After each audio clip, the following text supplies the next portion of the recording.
Hey Kevin, how you doing? I'm doing pretty good. It's really warm here, but Oh, it's yeah, okay. really warm everywhere. Not So, Australia. It's pretty cold at the moment. Oh yeah, that's uh, it's your winter, isn't it? Yeah, yeah, it is. all right. So I have some problems with your last three slides because I think you're using identity in a way, in an A theory way, and try to apply it on the B theory, Okay. uh, and then seem to find a contradiction there when in reality, identity would be used in a different way in the B theory. So I'm not sure that I've said that there's a contradiction. I've No, been yeah, I think you're getting there. Like you try to point out, um, not contradictions, but um, how absurdities. BTU fails to handle identity in how it's used in the A theory, if that makes sense. Yeah, I think that the B theory has problems with how it accounts for identity. I would certainly say that. Yeah, and that's what I'm trying to give examples of how it's problematic. Yeah, and I think you're using identity in a A theory way when you try to argue against the B theory when identity would be used in a different way in a B theory. Okay. So when I've said, for example, that on the B theory, we ask like, well, how does Frank change over time? And I say, well, in reality, he doesn't. That he's just has timelessly different stages, but he doesn't actually change from one to the other. And in what way would that be wrong about how the B theory accounts for Frank? So I would say that we would, in a way, we would use identity in the B theory is we would try to identify something as Frank. So we had something we called Frank at T1, and now we are T2, and we have something that's it's very similar to what we had at T1 for Frank, Mm-hmm. and we would identify that as Frank again. And then we would still have identity here, but used in a different way than in an A theory.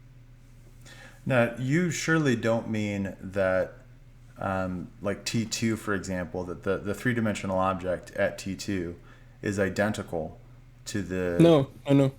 Okay, so you Not recognize. identical in a say, not identical in a way that they are equal in their parts or whatever, but we would identify it as rank at T2 again because of how it's arranged, how similar it is to T1 from placement and particles and whatever.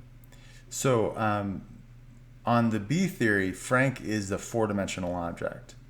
And all we ever see from Frank, because we can only see in three dimensions, is a part of Frank, like a time slice of Frank. But Frank is the four dimensional object. And so all that there are the parts of Frank spread out through time. And so I'm not sure how what you've said has implied that Frank does actually change in a manner that's consistent with our experience of Frank changing on the B theory, or how I've mischaracterized it. It's like how we would identify what is Frank at T2. Like it's still Frank in some way because we are looking at T2. What is Frank here? Mm-hmm. Can we still find Frank here? And we can because of the similarities from T1 to T2. So the question wasn't why is it still Frank. We're not at that point. The question is how does Frank change? And Okay. the answer is on the B theory, Frank doesn't change. Frank just has different phases, if you might say, or different parts of this four dimensional object that are timelessly unchanging. And so that was my answer, was that Frank doesn't change on the B theory. Are you saying that he does Okay. change, or that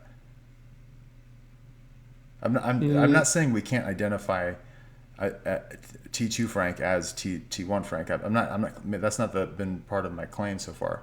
My claim has just been Number one, Frank doesn't change, even though we seem to have this experience of Frank changing. Nonetheless, B theory would have us deny that, even though it seems obvious to us.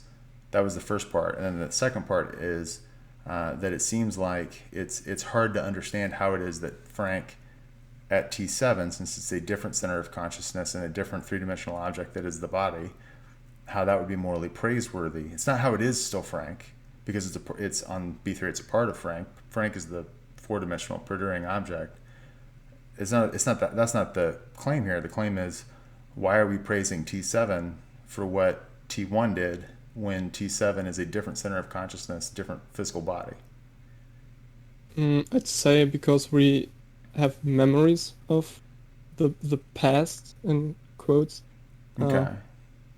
But you can see how Like we, it's a different three-dimensional object. I mean, T7 Frank is it's a not the different same center. state, yeah. Right. And so you're not claiming, for example, that on the B theory Frank endures from T1 to T7. You're not saying that I've mischaracterized that. No, not really, but we would still identify him as Frank. Sure, we can set that aside for now, Yeah. though. I haven't claimed, Yeah. I haven't made any claims at Okay. this point Yeah. that we wouldn't identify it as Frank. What I've said is that Frank doesn't change over time.